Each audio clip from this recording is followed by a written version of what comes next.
and gentlemen, welcome back. Pop Culture Podcast, Christmas special. It's not actually a Christmas special, it's the 27th of December. But this whole week I'm just rolling with Christmas special because I want you guys to feel as though you're getting value out of this free podcast. There's no money that swaps hands. You don't pay a cent for it. And look at me. I'm still looking out for you. Still trying to make sure that you guys are happy. It's just the kind of bloke I am. It's the Christmas spirit kicking in. Now, I want to take these headphones out, but it really helps the audio quality, in my opinion, when I can hear what's going on. So I'm going to leave it in, despite the fact it's the one thing that when my wife looks at the video of this podcast, she says, man, that needs to change. And she's a lot better with this kind of stuff than I am in many regards. So I should listen to her. But based on YouTube view numbers, I'm not going to stress too much about the visuals just now. Because you guys, you clearly, despite my polite request for you to go and have a look at the YouTube videos, you just don't. You don't care. Which I'm trying, I don't want to take personally. But I mean, when it's something that I put together, there's not really many other ways that you can interpret that apart from you don't care about the tan that I have. You don't care about the fact I've been outside. And you don't care about the effort I've put into making this studio look attractive. I forgot to put the vinegar lady how she's supposed to be. One sec. That's the one thing I have to do before I start. And I forgot today because I was having a little argument with my wife. I told her she was being grumpy today. She came back at me with I was being a little bit grumpy. And I think she was actually more accurate because she was very polite with everything she said this morning. I was in the zone just trying to get things done and I snapped. But it's easier to project your frustration and just refer to the person that you're speaking to as grumpy than it is to look at yourself in the mirror and go, hey, Tyson, how you going, mate? What are you doing? Why are you being so snappy? All right? Don't worry about the dog barking right now. It doesn't matter. There's not much that you stressing about that can do. But it doesn't happen because when you've been married to someone for 10 years, it's easier to blame the other person than it is to look at yourself and go, all right, what needs to be improved? And then it takes 2 minutes of reflection. I go out and I go, babe, I'm so sorry. She goes, well, most normal women would have divorced you a long time ago. I said, sweetie, that's why you're different. You are not most normal women. And I think the frustrating part about that, I laugh at it, but people come and stay with us for a couple of days. And I think, well, you know what? I think here's the thing. I look at our relationship and I go, no, you only notice what's wrong with me. I notice what's wrong with you. That's a healthy relationship, isn't it? Where you just both point out the faults in the other person and hope that the other one's willing to change. Because it's easier to just point the finger than it is to look at yourself in the mirror and go, okay, I see what needs to be improved here. But I've believed that for so long now that it comes as a shock to me. Whenever anyone comes and stays with us for more than 3 days, it doesn't matter if it's my family or if it's Jesse's family, on about day 2, they all look at Jesse and go, you are phenomenal. Like, what you tolerate is... Now, I'm not saying... I've got to be careful to clarify. She doesn't tolerate physical abuse because she's Eastern European. And I'm a decent-sized guy, but when she's fiery, I wouldn't put it past her to she's not going to knock me out, but she could give me a bruise. She's not putting up with that kind of stuff, which is good, but it's just... she carries the weight around here. If you wanted to look at what's going on in our marriage, I would say she carries the weight. And it's not just me saying that. In fact, it's all of our family and friends. And so I should be more polite to her when I get frustrated. Anyway, you guys don't care. You don't care about my relationship because you guys are all in the Christmas spirit. You're just thinking about Christmas still, right? That's how was it? Did you have a good time with your family and friends? Did you manage to get there without giving the cooties to them all? I like Christmas, but this year I was a little nervous because the COVID controversy, the COVID conversation's just at the tip of everyone's lips for so long. I'm not going to make this podcast about COVID. We've spoken about that enough the last couple of weeks. So, hey, don't panic if you're thinking, oh, please don't go into this. I'm not.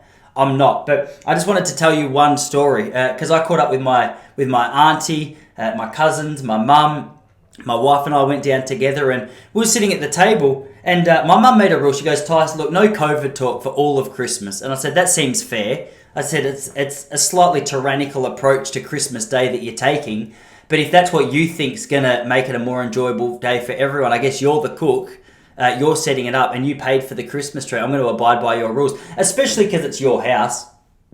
And we see it so differently that it's a guarantee to be a fight if we're not careful. So she said she laid down the rules and said, hey, no talking COVID. But then we were sitting at the dinner table and out of nowhere, my auntie sucker punched me because, here's the thing. Now, this is interesting. I'd like to hear your thoughts on this. We were sitting at the dinner table and my mum popped out the back for a while. Everyone else left the table. And it was myself and my auntie sitting there, and we'd just been speaking about how I hate working for people. It's just something I don't enjoy, and I did potentially sound a little entitled. I don't know how it came across. I wasn't meant to, but I said, look, I'm not working for people anymore because I don't want to. Essentially, that was my reasoning. And she said, wow, and she's lovely. She just bought me and Charlie a beautiful Christmas gift. So I couldn't be too fiery. I had to be lovely. And in fairness, she's lovely as well. Like if there's one person you're going to have this discussion with, it's your Auntie Urs. So I sat down and she said, Tyson, as you speak, I notice a real sense of entitlement.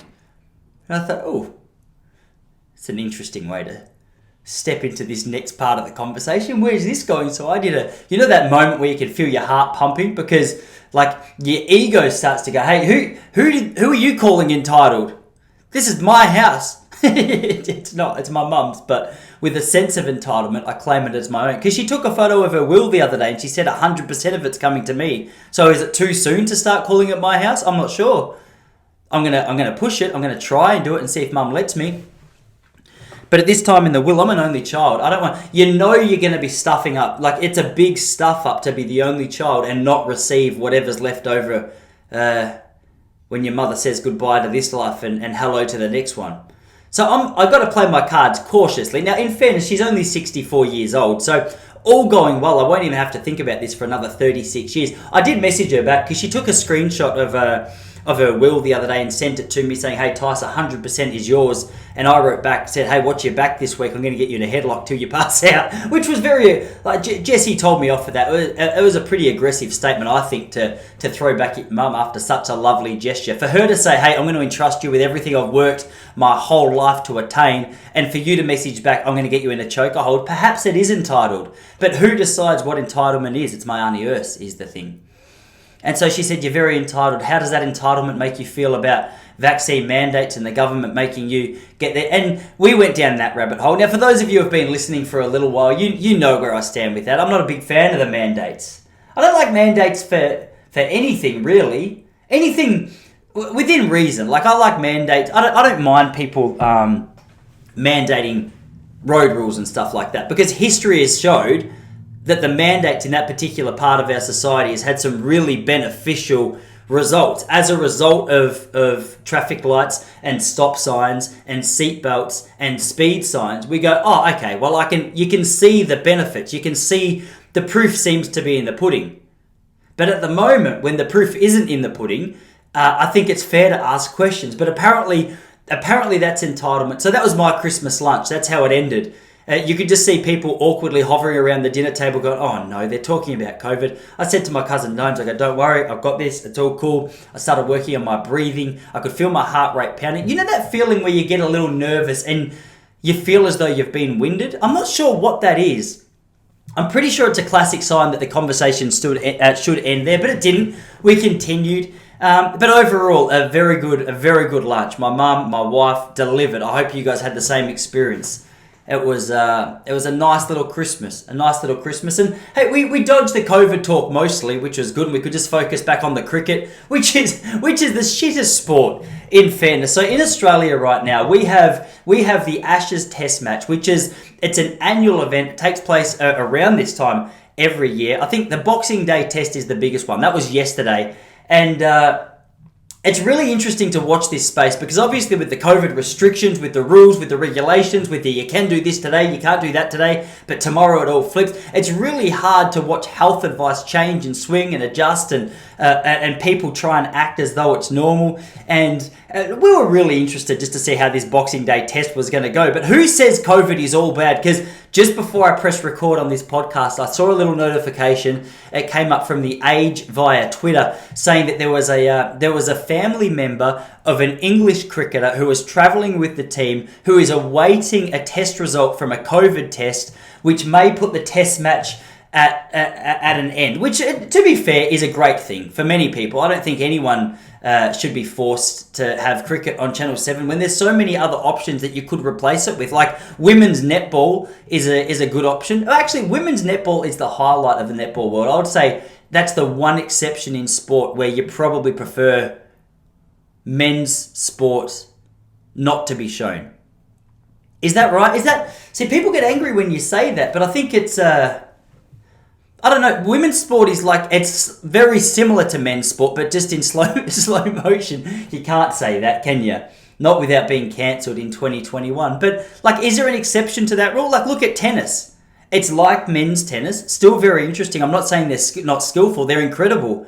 But it's men's sport in slow motion. What's the speed of the serve? What's the speed of the return?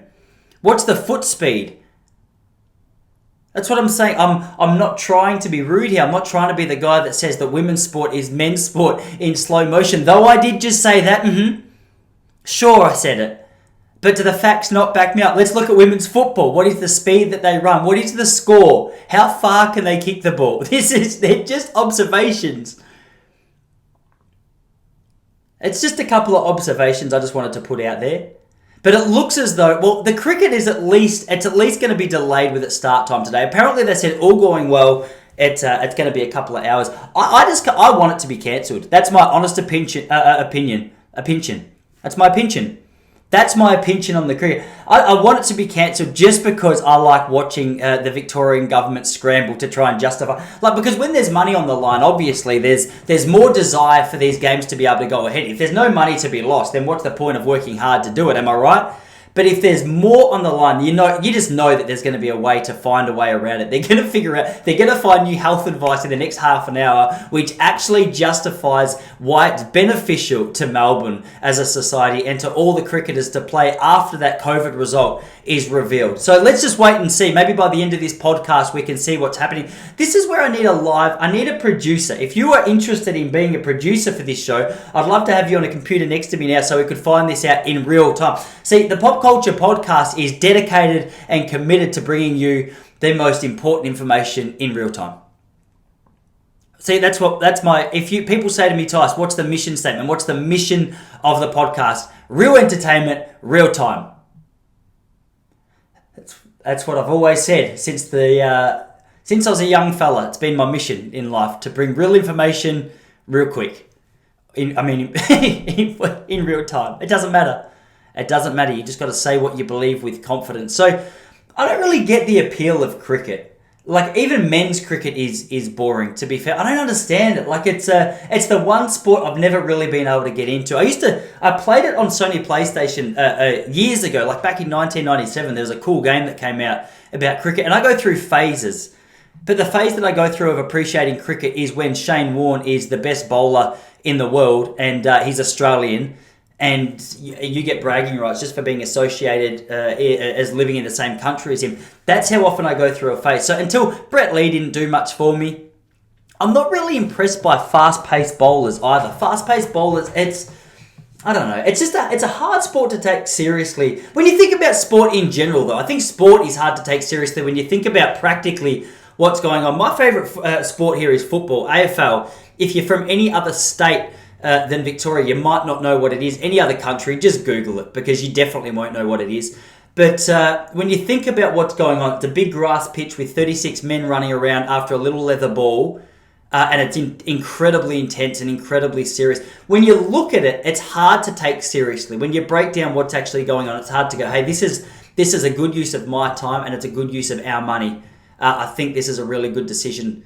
But then the truth is, as it plays on, you get more into it. If scores are close at the end, it gets quite aggressive. There's been a lot of fights break down over at the MCG over a lot of sports, and football's no different. So it doesn't really matter, does it? If you're hitting around a little concrete ball with a wooden stick, or you're kicking around a little leather ball on a grass pitch, I guess It's the I guess it's what's beneath that, isn't it? It's almost like an archetype. It's that hero's journey just playing out before your eyes. I guess that's the appeal of football and sport. But I don't know. It's just, I find it hard to take seriously when you're looking at it like that. So let's just see.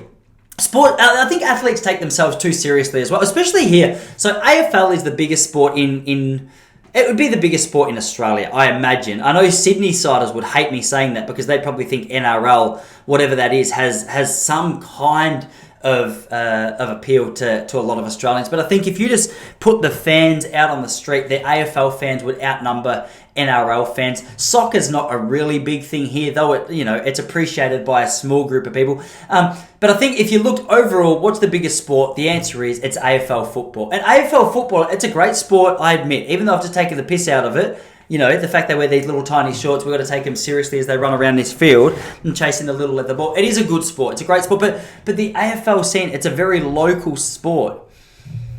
It's sort of like, what do they play in Ireland? What's that? I've completely blanked on the name. What is it? They've got the round ball.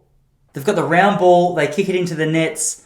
I think it's an amateur sport mostly. I can't believe that I've blanked on the name of this.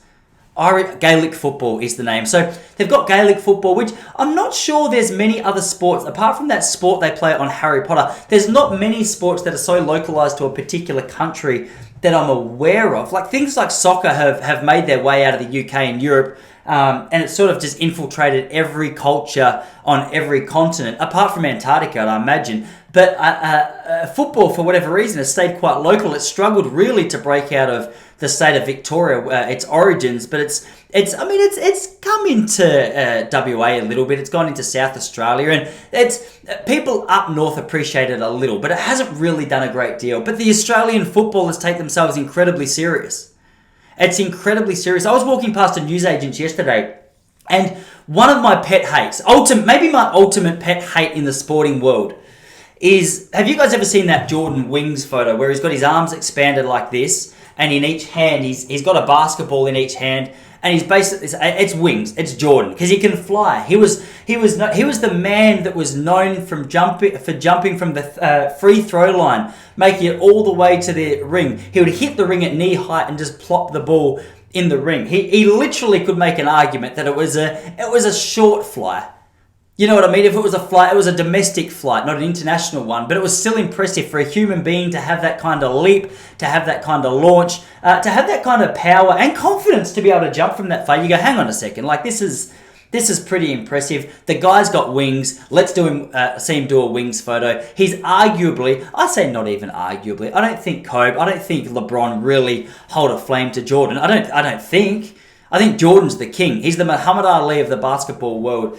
He's the standout of a generation, or multiple generation now, of basketball players. So for him to make that statement with the wings and the basketballs, you go, beautiful photo. And as far as I know, he was the creator of it. He was the first to do it, and rightfully so. You can't argue really that he was the greatest. Can you? I mean, you can put an argument up, but no one really takes it seriously. Haven't you watched that documentary? What's that latest documentary where it follows the career? He was a fiery guy. I didn't realise quite how much fire he had. I always just looked at as Jordan as just like the Space Jam guy. He was full of smiles, but also very good at basketball. But then you put that documentary on for 10 minutes and you go, oh my gosh. Is it The Last Dance, I think it was called? Or have I just made that up?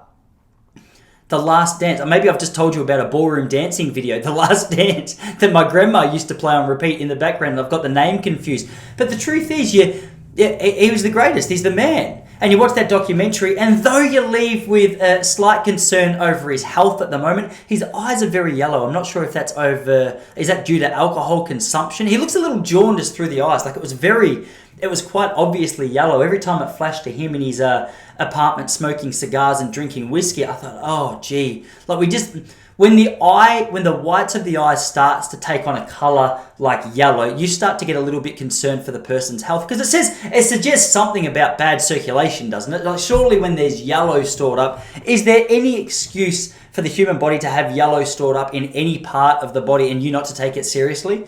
I saw that, and I think a lot of people did too, because there was quite a few articles written about it, like what's going on with Jordan. I think essentially it just boiled down to he's now, he's close to being an alcoholic. He's got a lot of money, a lot of spare time. He owns a basketball team. What else is he trying to achieve? I'm not sure. Not much. He's got cigars, he's got whiskey, he's got fame, and he's really lapping up his retirement. I know he retired 25 years ago, or 20 years ago now.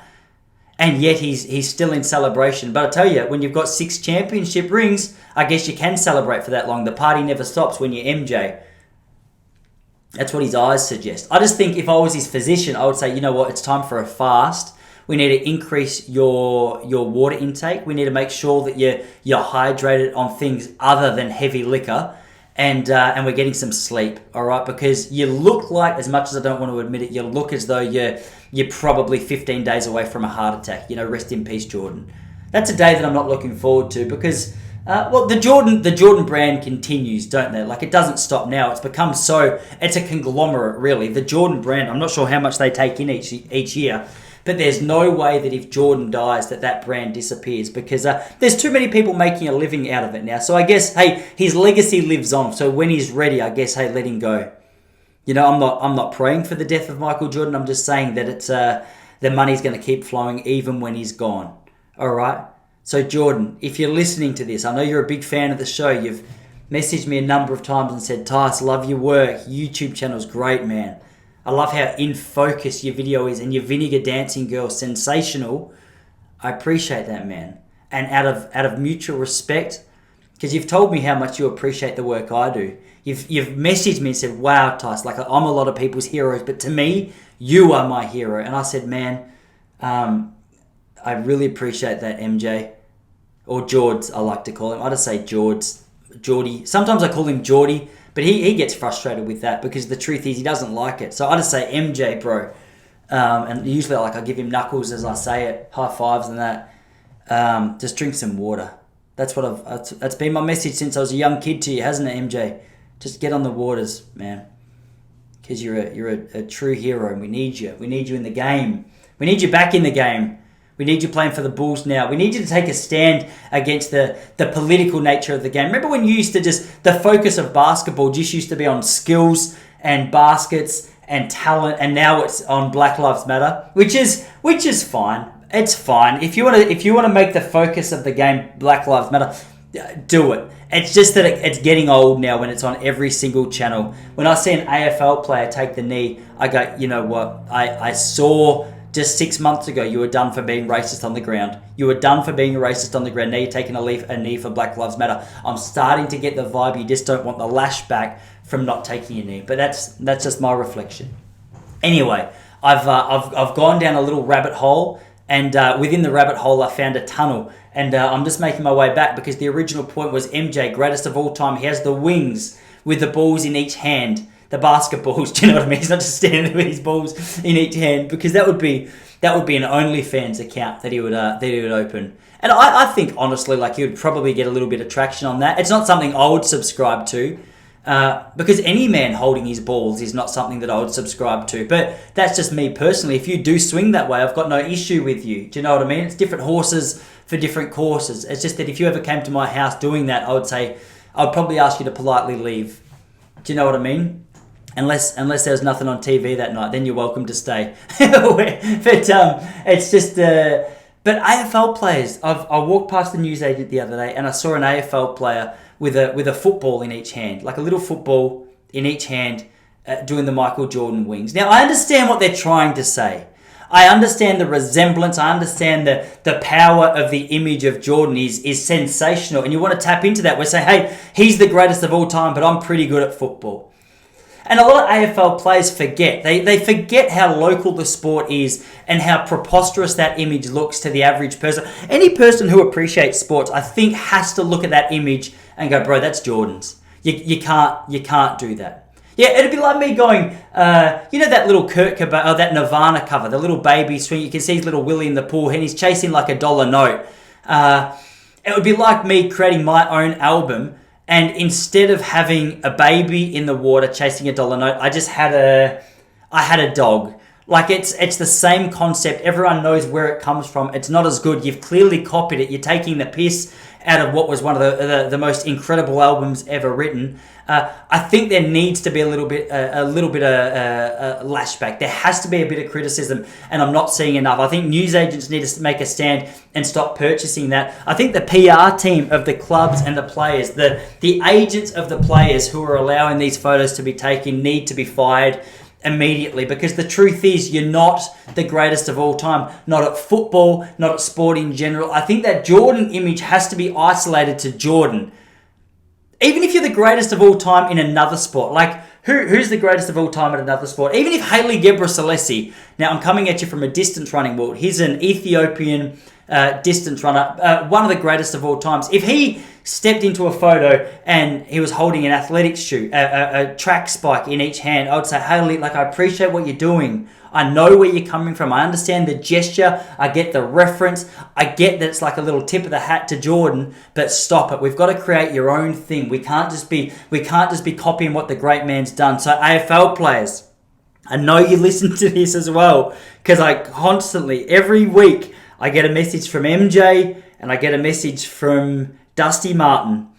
That's a little reference to an Australian footballer if you don't understand it. You can Google him. He's got neck tattoos and he's very good at football. But a lot of these guys message me and they go, Tyson, I love your work, mate, but I need your advice. I need your help. And I think this is I guess essentially it's not an intervention as much as it's just me just reaching out to you saying, hey, I'm here for you. I'm here to support you. I want to support you. But I'm finding it hard to support you through this time when you're making such ridiculous decisions. So please, enough with that photo. If you've got one up in your house, you should take it to an op shop after you've removed the image from the frame, because it's an embarrassment not only to the players but to your household. All right, Max Gawn, don't ever do it again. All right, Trent Cotchin, we need you to stop. We need you to take a step back and go, what was I thinking? The paycheck might have been good, but it's it was just hard for me to see, and I just feel like you deserve that. You deserve that feedback. Because I don't want to see you going viral for the wrong reasons. There's only certain things I like to see going viral. And there's been a couple this week. Actually, I wanted to bring this up to you guys because there's something about a plane video that there's a new appreciation, I think, from the public on tension on planes. And rightly so. In the middle of a so-called pandemic, when people are worried to be about and near the breath of other people, I think the worst place you could possibly be for any extended period of time is an aeroplane. Because obviously you're in a cylinder with wings on the side, the doors are sealed shut, and for 2 hours or longer, you're simply sitting there breathing recycled air from the person next to you who's been a smoker for life and probably has COVID. So there's a fair bit of tension just in day-to-day life here in Victoria, let alone, like, even out at the public. I used to get told off by a lady at the beach for not wearing a mask, which I thought was preposterous. But imagine putting that lady on a tiny little cylinder next to a guy called Bruce who's been smoking, definitely has COVID, and telling her to relax for a couple of hours until she gets to the destination. It's just not going to happen. It's not going to happen, and it doesn't happen. And as a result, you and I are lucky enough to see the fruits of that bad decision. Well, it's not a bad decision for everyone, but if you've got anxiety around other people's breath being in your lungs, it's a bad decision. But it is one of the most beautiful things in terms of YouTube viral videos. And I've seen 2 this week that I wanted to share with you. In fact, one is not related to anything I just said. The other is highly related. All right, so the first one, I saw a news article, which it's almost hard to believe that this is real. Is it? Maybe it's not hard to believe. I think at the top of this show each week, I'm going to ask you to predict which stories are real and which stories are false. Now, a couple of them I come out just testing little joke ideas. I like just to what do you say, dangle it in your face without sounding too sexual. Do you know what I mean? I don't want to paint an image that you hadn't asked for, but without... What was I saying? I got caught up because I just said I was going to dangle something in your face and I got self-conscious. Do you know what I mean? I pictured me being arrested for indecent exposure at your family Christmas party. I'm not sure why it was there, but there's always too much alcohol being served. So I think if there was a place where anything of mine was going to dangle in your face, it would be there after my drink was spiked by your uncle. But the first one, let me tell you about this. So Delta Airlines has released. There's a few videos that I'm not comfortable to watch, but there's also photos which I was fine to see.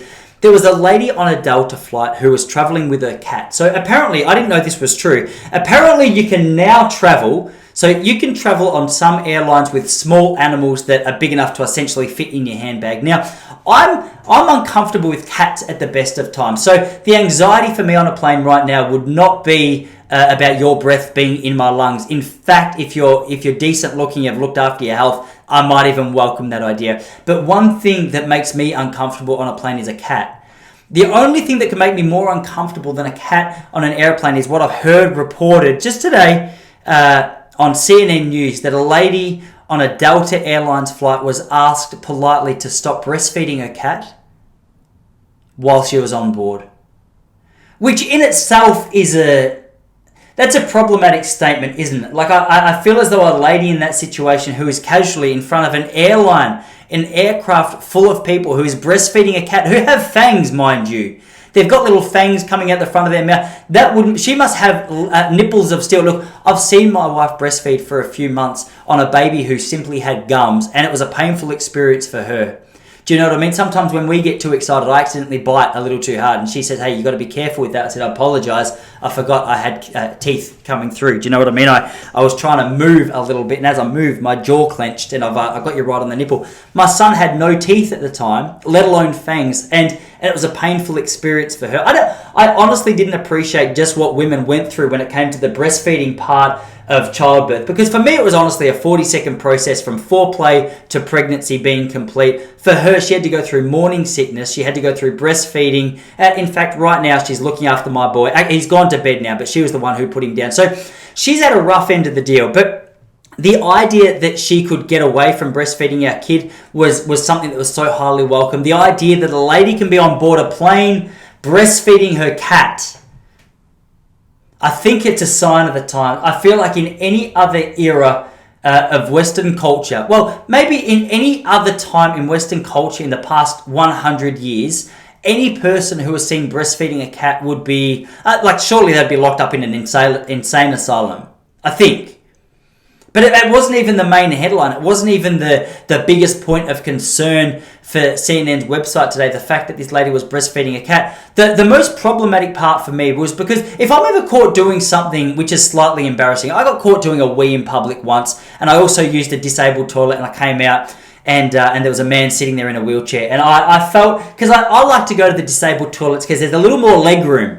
I like to be comfortable if I'm doing a poo. I don't want to be all... I did a poo yesterday in Ballarat, and I went into the bathroom at a public toilet, and there was about 8 toilets. They were all clean because I checked them all to see which one was the cleanest before I sat down to do my thing.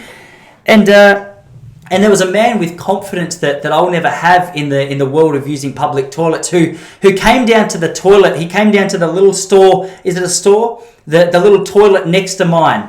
And I saw his feet sit down, and you could tell his feet were wide apart. He wasn't trying to compose himself. He wasn't trying to be quiet. I like to flush, but also put like a whole heap of toilet tissue in there. So you're not going to hear plops. You're not going to hear any noises if I accidentally do a little fart. You're just going to hear the water flush, and then, hey, I'll catch you later after I wipe, obviously. I even do that quite discreetly. But this guy came in and just he was going for it. He was really going for it. There was no shame on his part for the noises that were coming from his body. And good on him. If you've got that kind of confidence, you should commit to it. But you just got to appreciate the fact that it makes other people comfortable. If that was me, which is sometimes I sometimes try and go in, do a real little sneaky one, just do a little push, and the little fluff that comes out is way more powerful than I'd ever anticipated.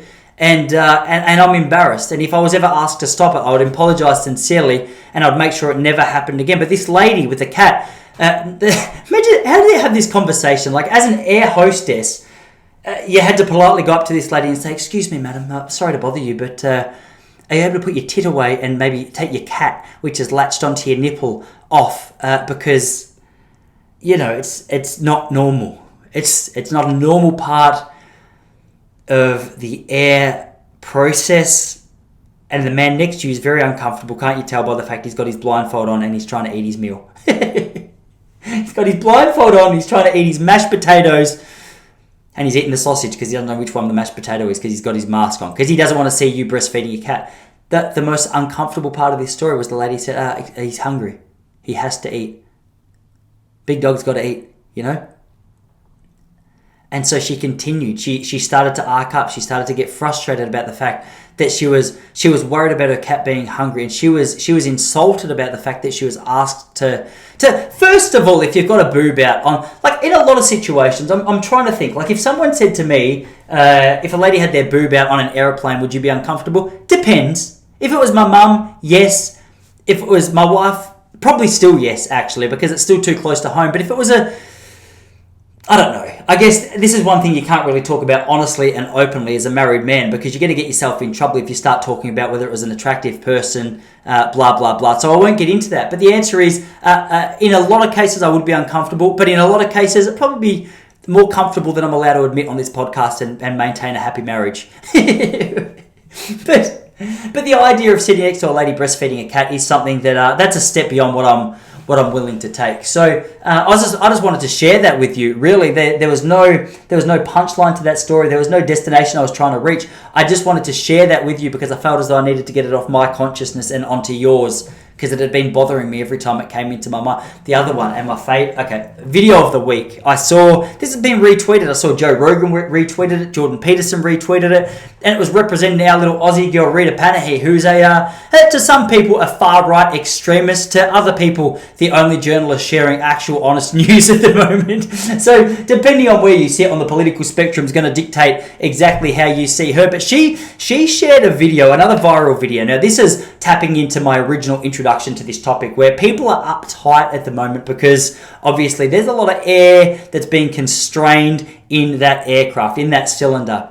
And it's being breathed in by other people. Obviously, people who are scared of COVID, who are not scared of COVID, and everyone in between. But this video, you might have already seen it, was an old man being abused by a young woman for not wearing his mask. Now, from what you could tell in the video, the old man, he's sitting there, he's drinking his drink, he's eating his food. And I think that's the only exception at the moment, based on current health advice, that allows you to actually remove your mask on an aircraft, is to make sure that you're actually eating and drinking. Now, I didn't see how this particular story got started, but I did see this lady standing over this man, calling him some pretty nasty stuff. There were some words there that I can't repeat too loud in case my son wakes up and hears it and it's his first word he ever uses. That's going to be embarrassing. He already says boobs quite clearly because of my bad influence, so I'm going to have to just rein it in a little bit, because boobs isn't a word you want your son to say as his first word. But this lady was yelling at this man. Now, ironically enough, she had her mask off so she could yell more clearly at him. Now, she was concerned about the impact he was having on the health and safety of the rest of the aircraft because he didn't have his mask on. But ironically enough, as she yelled at him about it, forgot about the fact that she didn't have it. That's what happens with this cultish behaviour, isn't it? You get to a point in cultish behaviour where reason and logic are no longer an important part of the conversation. What is more important is just making sure you win the argument. And that was clearly her point, because as she was yelling at him, her mask was well down. You could see little spit particles coming from her mouth, landing on the man's forehead as she was speaking, which is something I was uncomfortable with. But just a little bit of fuel at the end of the fire, a little bit of fuel on the fire, or the cherry on top of this story was at the end, just to make her point. She got so angry with him, she spat on him.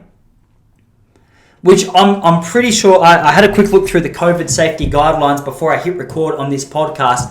I could not see one article which suggested spit on any person during this time was an appropriate action. Was an appropriate action. Give me one exception to that rule where it's appropriate. Unless you're into some real weird stuff, it's New Year's Eve coming up, you've had a couple of wines, you've met a stranger, she says kiss me, you kiss her, she says spit on me, you go, wait, what? Who are you? First of all, she goes, just do it, otherwise this night is done. Maybe that's the one exception to the rule. Even that is questionable. Particularly questionable, actually. I can't believe I suggested that as a possible exception to the rule, but here we are. 2021, you're allowed to talk about these things openly and honestly. Now, this lady has, I think she got arrested, because the video ended with her being put into a van, which you can only assume was a police vehicle. It was unmarked, but it had the police lights. I'm not sure. It looked as though it was serious. She's either been kidnapped or she's been taken away to be dealt with. But it was an American video, and there's not a whole heap of stuff in America at the moment. Well, I say that loosely. There's not a whole heap that you can be punished for doing, like it could be, even just 5 years ago. I don't know what state it is. I should know before I talk about it. But there was a state in America, I think a number of states, which has decided to leave the punishment of crime for shoplifters who shoplift less than $900 worth of stuff from a shop. They go unpunished. Which sounds like a made-up story, but it's not. It is a fact. That if you steal less than $900 worth of product in these particular states, you go unpunished. But then the problem with things like this is, now I think, I'm not sure if that's just due to police being under the pump because they've been so defunded by so many people. But cops were letting it go. There's videos online of people just packing their van filled with like $899 worth of stuff, and then being like, "Hey, well, just a productive day out." It was like a coupon, but with no coupons. But there's always great answers, great responses to these particular videos, or these particular laws. There was another guy who owned a 7-Eleven who went around his shop and marked everything in the store at $901. You wanted a packet of gum? $901. You wanted a Hershey's bar? $901. Packet of cigarettes? $901. Little lollipop? $901. You get the drill. But below each for sale sign, there's a little thing that just said, to receive a coupon which brings these prices back down to a normal price, just come to the counter. Which is fantastic, because all of a sudden the kid who steals a Hershey's bar he's done the wrong thing lawfully, which makes me very proud. I think that's a very funny story. Don't know how we got there, don't know why I went there, but we did. That's what I'm saying. Modern information, fresh information straight to your ears. Doesn't matter if it's a couple of days old, couple of weeks old, or brand new, coming to you first. Tyson Popplestone, pop culture. I'm going to have to work on that tagline, because if you get tongue-tied on your own tagline, it appears less professional. Anyway, I get to this point, so we're 42 minutes in, and I get to this point each week where the one thing I've been trying to work at is the pace at which I'm offering my thoughts to you. Because when I get excited, I rapid fire, and I can't keep up with it. And so I've just got to take a breath, take a look at the notes that I've written, just recalibrate for a moment. It's hard to recalibrate when I'm looking at the note when I want to talk to you about, though, because there's something that's come up more than once since I've had my little man. I've got an as I've told you, 18-month-old Charlie, his name is. Charlie's a little baby, and so many people say, before he was born, people would say to me, hey, enjoy the last days of single life, because your life's going to be way different when you have a baby. You're not going to be able to relax. You're not going to be able to chill. You're not going to be able to laugh. You're not going to be able to smile. You're going to be depressed, and your life's going to be shit. It's essentially, I feel as though that's the main message from those around me who wanted to share their thoughts on me having a child. Now, luckily for me, I've been given a really good little fella. He's just tapped into he's at a stage now where he started to understand what the word no means, and he also understands the significance of ignoring that. And it hurts a little bit that when I say no, he continues and then smiles. He continues the act of which I've said no, don't continue that, and he looks at me and smiles like, what are you going to do about it, bitch? And he's too young to smack. You can't smack him. I'm not even sure if that's appropriate in 2021. So I have to just pick him up and listen to him laugh at the fact that he thinks he's just schooled me. He's 1 year old, and he thinks he's schooled me, who is 34. Now, that's a humbling situation to find yourself in, because any baby who is actually schooled an adult is well and truly advanced, or the adult is well and truly at a disadvantage or mentally incapacitated, which aren't. I mean, like, the idea of my kid being a genius is quite positive, but the idea of me having a mental problem which is leaving me being outmaneuvered by such a small child is frustrating. All right, so that's something I'm dealing with. But so many parents say to me, it's hard having a baby, isn't it? I go, at times it's hard. There's elements of difficulty to it. And so many people say it only gets harder. It gets harder and harder as you go along because the worries that you have now, they adjust and they change and they're a little bit different, but they're harder. They get bigger. As the kid gets bigger, the struggles get bigger. It's only going to be... I'm not sure what the goal of this advice is. It honestly, it feels as though it's always coming from a person with a broken spirit who wants to break your spirit with them. So they can feel as though they're just in a boat of broken spiritedness, at least with one other person. But I've had to start calling it out now because, like, let's have a look. I spoke to you last week about how much my Saturday mornings have changed. Like, my Saturday mornings used to start with a coffee and a sleep in. Now it starts with me wiping shit from my son's gooch and him laughing at the fact that I'm doing it without any element of gratefulness to the act that's taking place. So that's a small change. Another one is, and mind you, the last couple of days he's been sleeping fantastically well, but there was a period there for 6 months where he wasn't sleeping well. He was waking up every half an hour. So not only do I have to feed him, not only do I have to clean him, not only do I have to bath him, he's waking up multiple times of night. He can't communicate. So I have to read his mind consistently, which is fine. It's part of the job. It's one thing you have to do. I'm not saying I have an issue with it. What I'm saying is a 10-year-old does none of that. So if you're a parent, if you're one of those people who is making the argument that a 10-year-old's harder work than an infant or a 1-year-old, can you please clarify? Because the argument that you put forth, upon reflection, it's not a very solid argument. You know, I've got a new appreciation for debating skills at the moment, hearing people present facts in a way which is both logical and really explains their point clearly. Your point's not being made clearly. So I just wanted to bring that to you because for so long I've nodded and smiled and laughed at your comment and said, oh wow, I can't believe I've got so much more trouble to come. But then I was speaking to my best friend about it the other day and we both realised these people are full of, they're lying, essentially. They're people who, I think Jordan Peterson would say their room's messy. They say they need to clean their room. I say the same thing. I just realised that's exactly what I say. I like to echo Dr. Peterson's words to you right now. But please, bring to my attention how a 10-year-old's more difficult. What, you're going to tell me they argue with you? At least you know what they're thinking. That if your kid's still wetting the bed, if you're wiping shit from your kid's ass at the age of 10 on a Saturday morning, I'm going to report you to DHS. It's unless there's a learning difficulty there. It's the only exception to that rule. But no normal, no healthy 10-year-old kid should be shitting their pants on a Saturday morning and expecting you to clean it up. That's as much on them. That's as much on you as it is on them. You need to get your act together. Is just what I want to say so politely. All right. I haven't heard a good response to that yet. So please let me know. You're not going to go to YouTube because you don't care. I've already told you don't care. I've realised that because each week I subtly mention the YouTube channel and you say, I'm not checking it. I don't want to. Which is hurtful to me. But you're not here to listen to me wish for a pity party and I'm not here to ask for one. What I am saying is I want to hear your thoughts. All right? I want to hear your thoughts because there's not a whole heap of sense being made at the moment. Like this is the thing. I scroll through a Twitter feed during the week to find out what exactly I want to speak to you about on a Monday afternoon. And the things that I see, I'm baffled by. Now, I understand that troll farms are a fairly powerful in our culture today. Troll farms, they have the ability to be able to present fake information as though it's real, which is crazy because I used to collect trolls as a kid and they've only got 4 fingers. That's not funny. I wish I didn't say that. It's a joke I want to work on. But, you know the trolls I mean. I think I spoke to you about this. I might have even mentioned it. But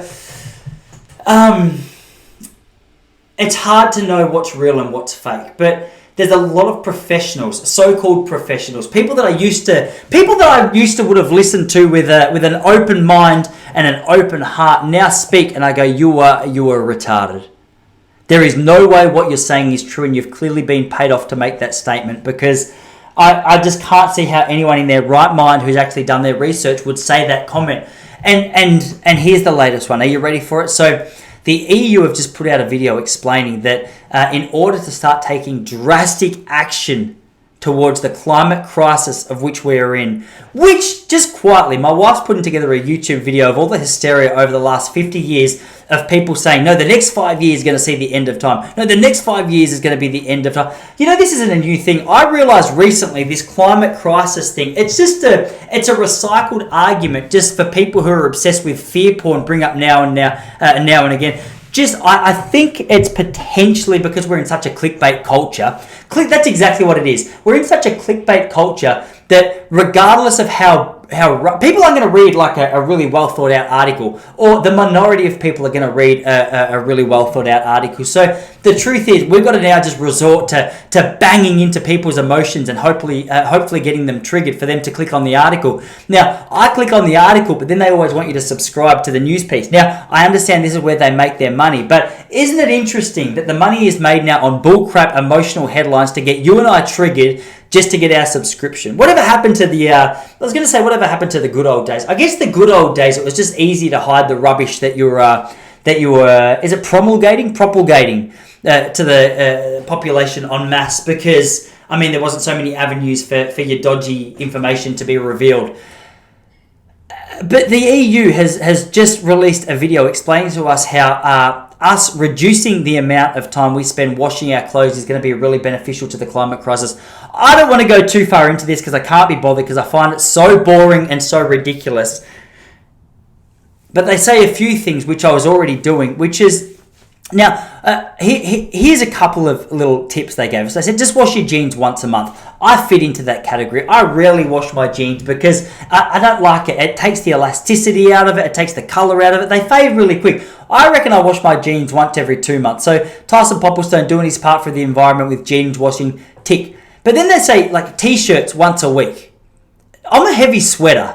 I go through 2 T-shirts a day, probably minimum, maybe more, because I like to go for a run as well. And there's a 100% chance that running shirt always ends up in the wash at the end of that run, because, as I said, heavy sweater. But it's interesting that this is where our attention goes. It doesn't go to, I don't know. It's just weird, the avenues or the direction that our conversations around making practical changes to our lifestyle start. Sure, is it really...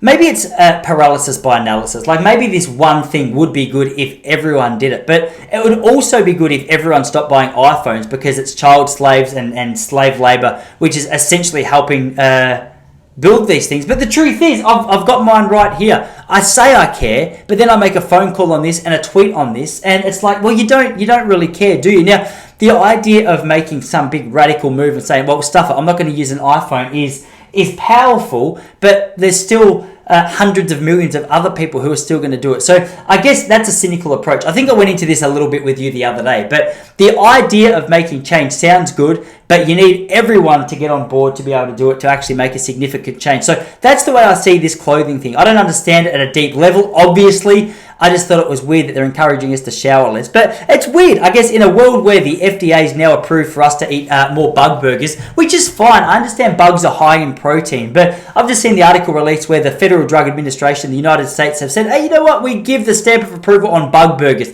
It's okay. I think in any other year there would have been more eyebrows raised. I understand. I ate crickets in Vietnam and they tasted quite good. But essentially what I'm saying is I don't know what my point is. What is my point? Is my point that, I don't really understand. I think the FDA is essentially giving the stamp of approval because under this umbrella of climate change, meat intake, we all eat too much meat. I'm pretty sure, unless you're vegetarian or vegan, your meat consumption is well and truly above what it should be. Back in the day, remember the old Sunday roast? It was because Sunday roast, you could only afford to kill your sheep once a week or once a month or whatever and spread that meal out sporadically over the next couple of weeks. So meat, it was like a treat. It was something special. Now, I had a friend a while ago said to me, yeah, Tyson, I'm really getting better with my meat consumption. I said, well, explain that to me. He goes, well, I only have it probably once a day now. I said, that's still, if you're a sheep, that's terrible news. Because once a day for a week is basically a whole baby sheep. You know what I mean? If you're a lamb, that's shocking news. If you're a cow, it's not so scary because it's probably only a leg and a bit, but I guess it's all context, isn't it? So we're trying to be told to eat more bugs because maybe that's good for the environment. Maybe it is, but you need a lot of bugs. And when you start eating maggot pie, which is one that I saw advertised today, again, trolls might be in action, but I don't know. I feel like it's a harder sell. If you're inviting people over for dinner, I can't see a time in the next 25 years where people say, what's on the menu? And you say roasted crickets. They say, all right, beautiful. Is there anything you need me to bring? I think the next text message is actually, we've just realized we've got something else going on tonight. We're not going to be able to make it. So, I don't know, what are your thoughts on the old bug consumption? There are, in fairness, there's things that I used to critique, there's things that I used to look at and think, that's not normal, that I had to shut up about. When I was in Greece, I ate snails and they were delicious. They were well cooked, and I'm not even sure if they fit into the category of bug. But apparently the sales pitch was they're quite high in protein. Now, I ate snails in Greece, and I ate snails again with Greece in my mind. I was thinking, wow, I actually enjoy the taste of snails. So I went to Vietnam a few months after, and at a street market found a lady selling snails. Now, I think the joke was on me because in Greece they were well herbed, they were well spiced, they were well cooked. In Vietnam, it tasted as though you would think a snail would taste. You know those bubble things that you get at the bottom of a snail? If it's been on the pavement for a week and you pick it up and it looks slightly unhealthy, it looks as though it's blowing bubbles. As I was chewing it, I could feel the texture of those bubbles breaking in my mouth in Vietnam. So I guess it's just about the way that you cook it. Maybe if I can be invited to a person's house who cooked bugs well, my tune on this will change rapidly. I'm not 100% sure it will. But I'm saying if you want to convince me that that's true, I think that's the best way to do it.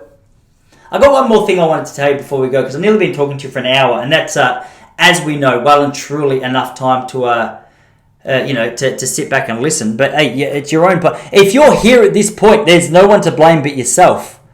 Because you're 55 minutes into the conversation now. So if you're angry at me or you're saying, Ty, stop babbling, you can stop it. I can't believe you're trying to put that on me. I'm sitting here doing my best trying to bring you the latest and greatest in news around the world as an alternative to CNN, Fox News, and here you are. Here you are criticising my hard work. My contribution to society is what MJ called it, and the AFL boys who messaged me. The other thing I wanted to talk to you about, University of Pennsylvania, Leah Thomas competed at the NCAA Swimming Championships 3 years ago as a male, has recently come out and dominated one of the events. I think it was the 400-meter freestyle, by 38 seconds as a female. Now, this is quite a controversial topic because we know that some people who, they started as just equality for women, those same people now want men to be able to beat the shit out of women, both physically and metaphorically, in a swimming pool in every event. And Leah Thomas is a great outcome for these particular people. But I don't know, it's an interesting one to see, because I think at any normal time in history, we look at this blur between men and women and go, okay, well, there's mental illness in that person, or there's a few little changes to the way that we need to perceive these events.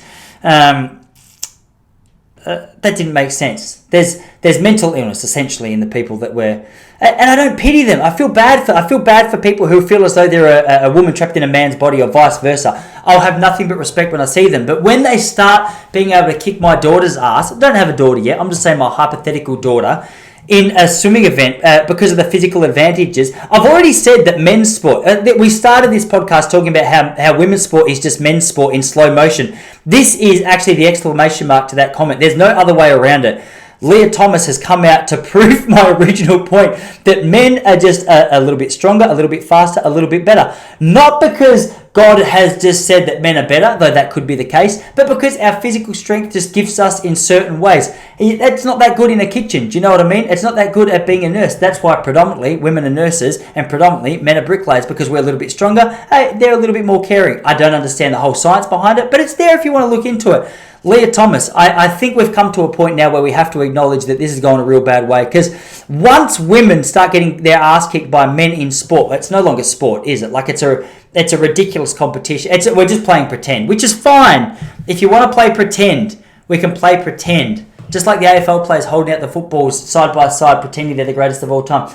I'm not sure. It's just that it takes a society to go along with it in order for that to be considered normal. And I think we've maybe, we've sat back a little bit too long now and gone, okay, this is normal. And now Leah Thomas is going to kick your daughter's ass at swimming. That's my point. Didn't know where I was going with that. Just wanted to bring it to your attention. I'm a little bit frustrated because I couldn't even beat most of the people in my own age group and bracket. So I sympathise with the 17, 18-year-old women who are now being kicked in the ass, or having their asses kicked by a man.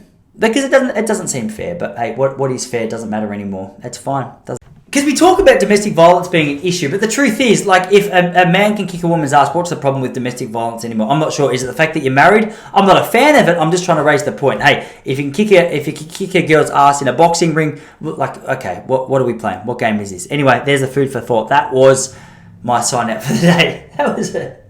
We got there. That felt pretty good towards the end, but I need a producer to make sure I'm bringing you live facts. Anyway, I hope you guys, it's the 27th of December 2021.